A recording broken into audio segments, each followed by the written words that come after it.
Assalamualaikum warahmatullahi wabarakatuh. Perkenalkan, nama saya Muhammad Arsa Yuan Wijaya, NIM 225337719 dari kelas 3F.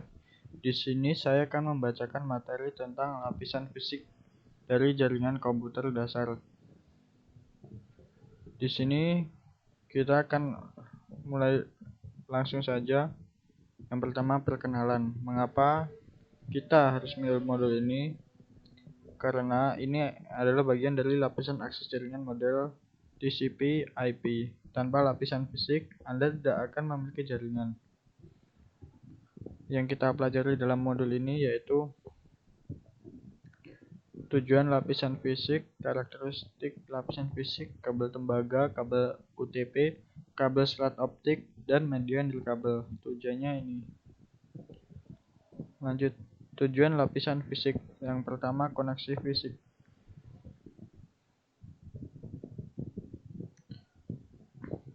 Baik menyambung ke printer lokal di rumah atau situs web di negara lain. Sebelum komunikasi jaringan apapun dapat terjadi, sambungan fisik ke jaringan lokal harus dibuat.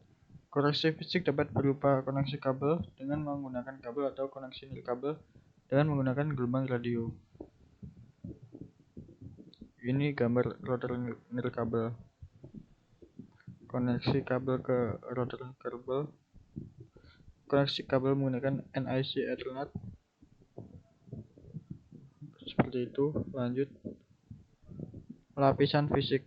Lapisan fisik OSI menyediakan sarana untuk mengangkut bit-bit yang membentuk bingkai lapisan data link melintasi media jaringan. Lapisan ini menerima frame lengkap dari lapisan data link dan mengkodekannya sebagai serangkaian sinyal yang dikirimkan ke media lokal. Bit yang dikodekan yang terdiri dari bingkai diterima oleh perangkat akhir atau perangkat perantara. Periksa pemahaman Anda. Di sini ada soal-soal, kita skip. Lanjut ke materi 4.2, karakteristik lapisan fisik. Yang pertama, karakteristik standar lapisan fisik. Pada topik sebelumnya, Anda memperoleh gambaran tingkat tinggi tentang lapisan fisik dan tempatnya dalam jaringan. Topik ini menyelami lebih dalam secara spesifik lapisan fisik. Hal ini mencakup komponen dan media yang digunakan untuk membangun jaringan serta standar-standar yang diperlukan agar semuanya dapat berjalan bersama. Protokol dan operasi OSI atas dilakukan dengan menggunakan perangkat lunak yang dirancang oleh insinyur perangkat lunak dan ilmuwan komputer. Layanan dan protokol dalam rangkaian TCP/IP ditentukan oleh Internet Engineering Task Force atau IETF.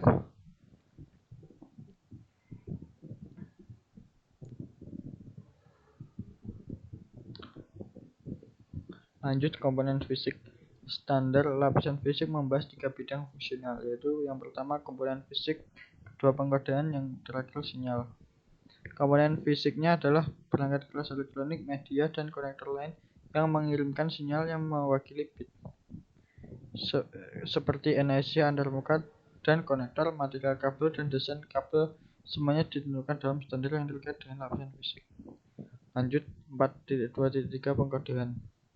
Pengkodean atau pengkodean baris adalah metode yang mengubah aliran bit data menjadi kode yang telah ditentukan sebelumnya.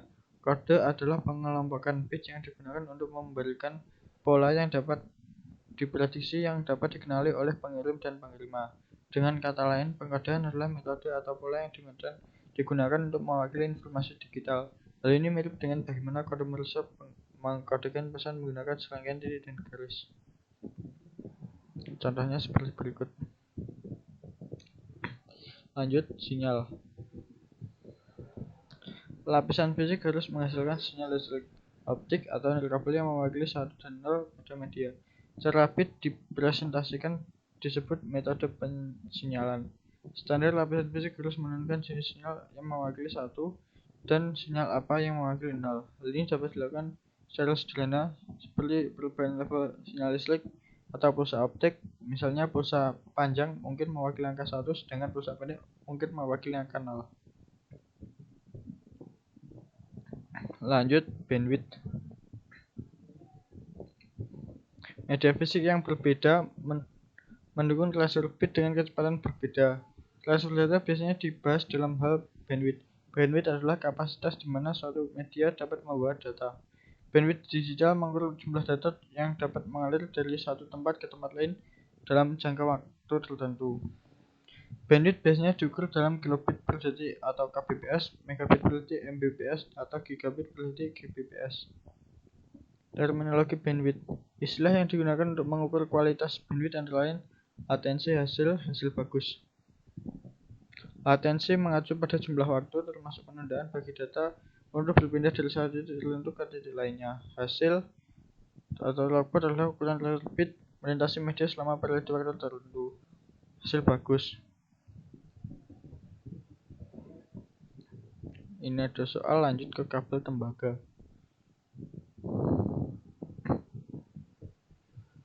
Karakteristik kabel tembaga. Kabel tembaga adalah jenis kabel yang paling umum digunakan dalam jaringan saat ini. Sebenarnya kabel tembaga bukan hanya satu jenis kabel saja, ada 3 jenis kabel tembaga yang masing-masing digunakan dalam situasi tertentu. 3 jenisnya yaitu: yang pertama, kabel twist pair atau UTP tanpa pelindung. Kedua, kabel pasangan berpilin STP terlindung. Dan ketiga, kawat koaksial. Lanjut, pasangan terpilin tidak berpelindung. Kabel unsealed twist pair atau UTP adalah media jaringan yang paling umum. Kabel UTP diakhiri dengan konektor RJ45 digunakan untuk menghubungkan host jaringan dengan perangkat jaringan perantara seperti switch dan router. Seperti terlihat pada gambar berikut. Angka 1, jaket luar melindungi kabel tembaga dari kerusakan fisik. Angka 2, pasangan terpilin melindungi sinyal dan interferensi. 3, isolasi plastik berkode secara warna elektrik mengisolasi kabel satu sama lain dan mengidentifikasi setiap pasangan. Pasangan terpilin terlindung. Pasangan terpilin terlindung atau STP memberikan perlindungan kebisingan yang baik daripada kabel UTP. Namun dibandingkan kabel UTP, kabel STP jauh lebih mahal dan sulit dipasang. Seperti kabel UTP, STP menggunakan konektor RJ45. Terakhir, kawat koaksial.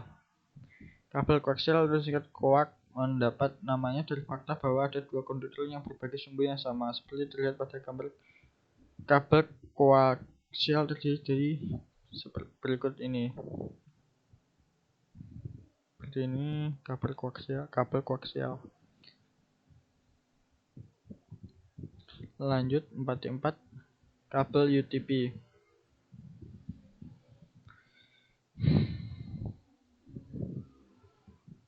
Properti kabel UTP. Kabel UTP hanya mengandalkan efek pembatalan yang dihasilkan oleh pasangan kabel yang dipilih untuk membatasi degradasi sinyal dan secara efektif memberikan perlindungan mandiri untuk pasangan kabel dalam media jaringan. Standar dan konektor. Kabel UTP sesuai dengan standar yang ditetapkan bersama oleh DAE AEE. Secara khusus DAE 568 menetapkan standar pemasangan kabel komersial untuk instalasi LAN dan merupakan standar yang paling umum digunakan dalam melakukan pemasangan kabel LAN. Beberapa elemen yang didefinisikan adalah sebagai berikut. Pertama, jenis kabel, panjang kabel, konektor, pemutusan kabel, dan metode pengujian kabel. Kabel UTP strike dan crossover. Berikut adalah jenis kabel utama yang diperoleh dengan menggunakan konversi pengabelan tertentu, yaitu Ethernet strike dan Ethernet crossover. Seperti ini. Kabel ini menunjukkan jenis kabel UTP, standar terkait, dan penerapan umum kabel tersebut.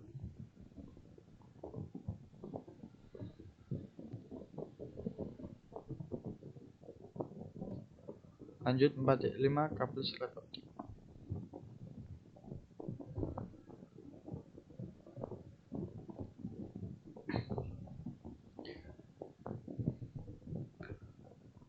Kabel serat optik adalah jenis kabel lain yang digunakan dalam jaringan. Kabel serat optik mentransmisikan data melalui jarak yang lebih jauh dan bandwidth yang lebih tinggi dibandingkan media jaringan lainnya. Tidak seperti kabel tembaga, kabel serat optik dapat mengirimkan sinyal dengan ketebalan lebih sedikit dan sepenuhnya kebal terhadap EMI dan RFB. Serat optik umumnya digunakan untuk menghubungkan perangkat jaringan. Slot optik adalah untayan kaca yang sangat murni yang fleksibel namun sangat lebih tipis dan transparan, tidak lebih besar dari rambut manusia.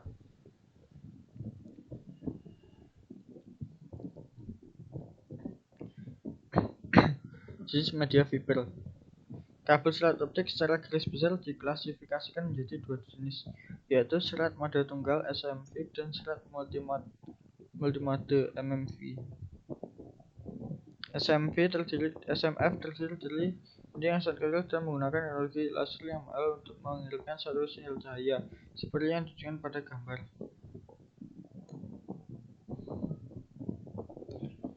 Penggunaan kabel serat optik. Kabel serat optik sekarang digunakan di 4 jenis industri, yaitu jaringan perusahaan, digunakan untuk aplikasi kabel backbone dan interkoneksi perangkat infrastruktur. Fiber to the Home (FTTH) digunakan untuk menyediakan layanan broadband yang selalu aktif ke rumah dan usaha kecil. Jaringan jarak jauh digunakan oleh penyedia layanan untuk menghubungkan negara dan kota. Jaringan kabel bawah laut digunakan untuk menyediakan solusi berkecepatan tinggi dan berkapasitas tinggi yang andal dan mampu bertahan di lingkungan bawah laut yang keras hingga jarak lintas samudera. Cari di internet untuk peta telegraf. Konektor serat optik. Konektor serat optik mengakhiri ujung serat optik. Berbagai konektor serat optik tersedia. Perbedaan utama antara jenis konektor adalah dimensi dan metode penggantian. Perusahaan menentukan jenis konektor yang akan digunakan berdasarkan peralatannya. Kabel patch serat. Kabel patch serat diperlukan untuk menghubungkan perangkat infrastruktur. Penggunaan warna membedakan antara kabel patch mode tunggal dan multimode. Jaket kuning untuk kabel serat mode tunggal dan orange atau aqua untuk kabel multimode.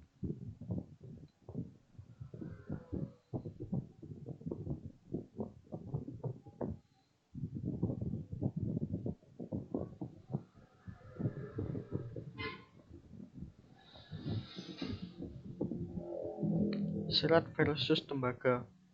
Ada banyak keuntungan menggunakan kabel serat optik dibandingkan kabel tembaga. Tabel ini menyoroti beberapa perbedaan tersebut. Masalah implementasi bandwidth didukung. Kabel UTP 10 MB sampai 10 GB per detik. Bisa dilihat sendiri. Lanjut, media nirkabel. Properti media nirkabel.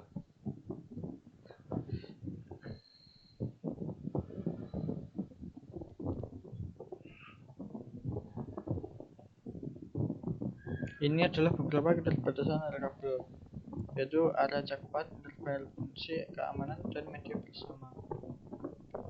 Jenis media nirkabel. Standar IEEE dan Institut Telekomunikasi untuk komunikasi dalam nirkabel mencakup detailing dan lapisan fisik. Dalam masing-masing standar ini, spesifikasi lapisan fisik diterapkan pada area yang mencakup hal berikut, yaitu pengkodean data ke sinyal radio, frekuensi, dan kekuatan transmisi, persyaratan penerimaan dan decoding sinyal, desain dan konstruksi antena. Ini adalah standar nirkabel. Ada Wi-Fi IEEE 802.11, Bluetooth IEEE 802.15, WiMAX IEEE 802.16, Zigbee IEEE 802.15D4. LAN nirkabel. Implementasi dari nirkabel yang umum memungkinkan perangkat terhubung secara nirkabel melalui LAN. Secara umum, WLAN memerlukan perangkat jaringan tersebut. Yang pertama, wireless access point IP dan adapter NIC nirkabel. Cisco Meraki MX64W. Cisco.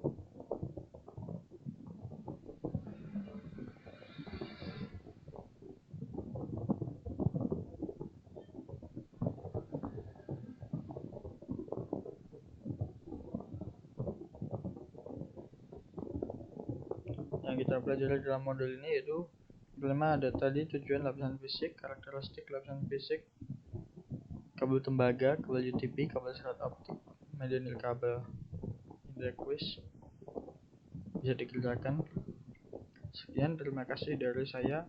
Ada kurangnya, ada salahnya, mohon maaf sebesar-besarnya. Terima kasih. Wassalamualaikum warahmatullahi wabarakatuh.